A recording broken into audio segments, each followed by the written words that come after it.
This is unironically a good thing. Like, I don't think this is a bad thing.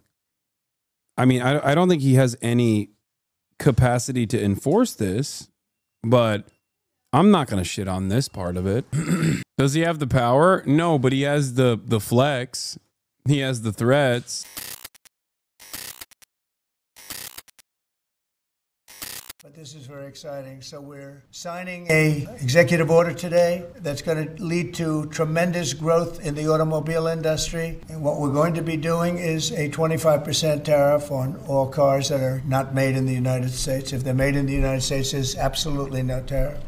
And with that, Donald Trump made his most aggressive trade move so far, slapping tariffs on all cars coming into America and all car parts.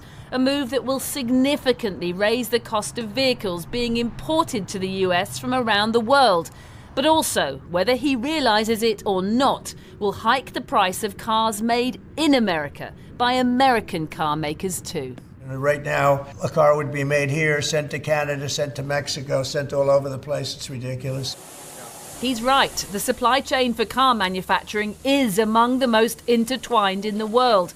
So tariffs against some will... The only thing I don't understand about this is why the UAW likes these tariffs. Because as it stands currently, the American car manufacturing is not done in America. It's done in America, Mexico, and Canada. So it is the one area where we have the industrial capacity to ramp up production significantly and actually boost domestic labor and boost domestic manufacturing. It's true.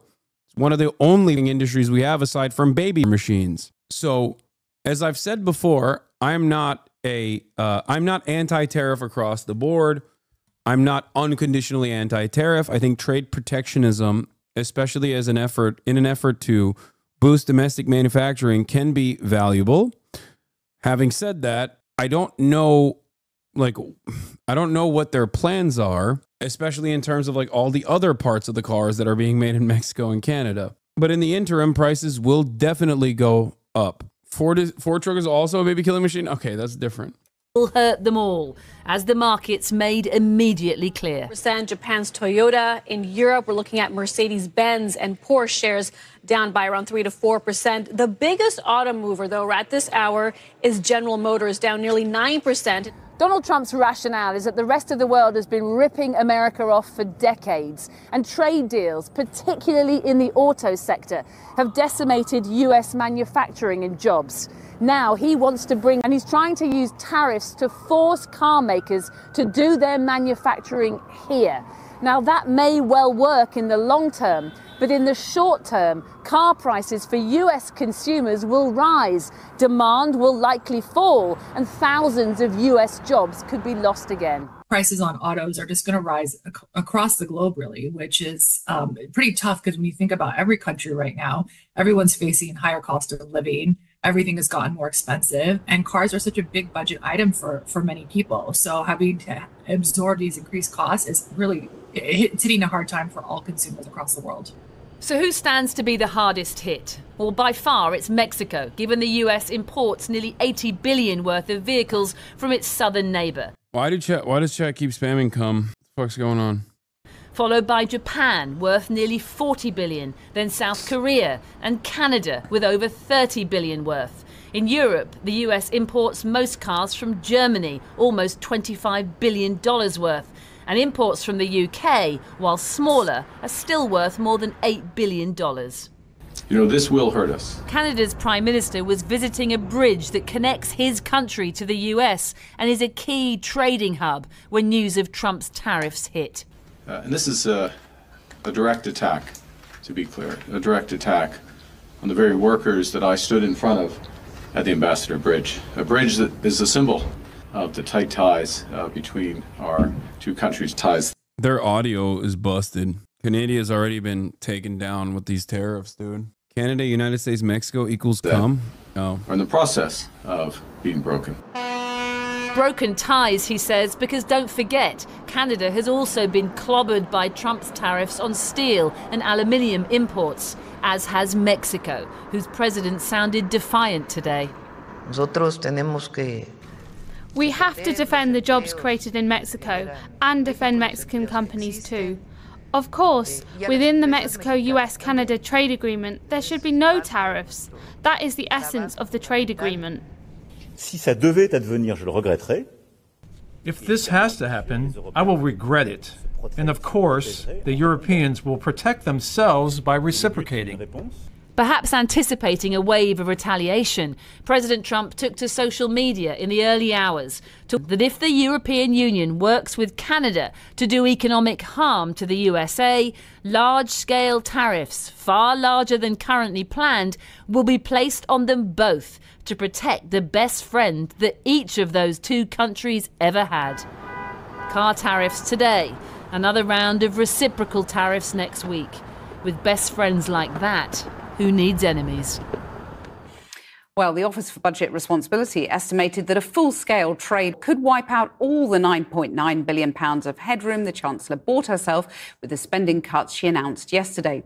Rachel Reeves is pinning her hopes on government negotiators striking a deal with the Trump administration that protects the UK. Let's go live to our political editor, Gary Gibbon in Westminster. Gary. And in government about luxury car exporters who are particularly exposed to the American market. And you talk to people in government, they say Jaguar Land Rover is probably number one on their list of concerns. But you're talking about what actually is President Trump going to decide on Liberation Day, as he calls it, next week. And what we really know about the talks that are still ongoing between Britain and the United States is that they are intensive. They are nothing like normal trade agreement or even mini trade agreement talks, which are glacial and include planned rounds and certain officials. These are being conducted at hurricane speed. And key to them is one of the Prime Minister's special advisors, his advisor on business, Varun Chandran. On the other side, another new figure on the block in terms of trade talks, Mark Burnett, the special US envoy to Britain, who was the producer.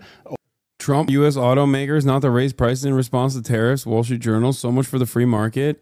I mean, this is unironically a good thing. Like, I don't think this is a bad thing.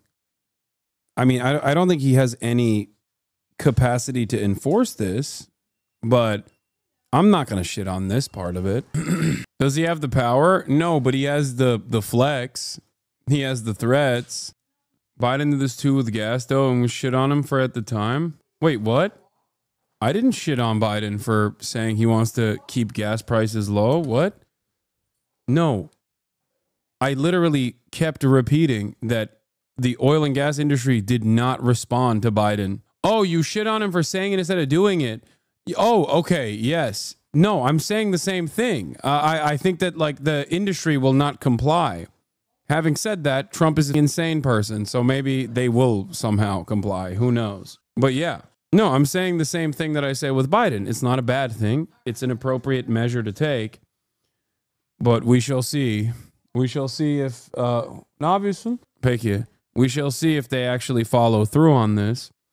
The only difference that Trump has here, as opposed to Biden, is that Biden is a cuck and Trump is a madman. This is funny. Mexico, Claudia wins again.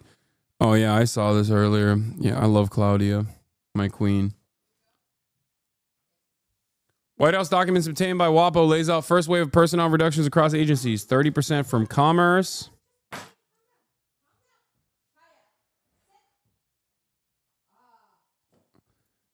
$43% SBA, 33% from IRS, 25% from Interior, 50% from HUD. Of course, 28% from NSF. Planning fluid influx.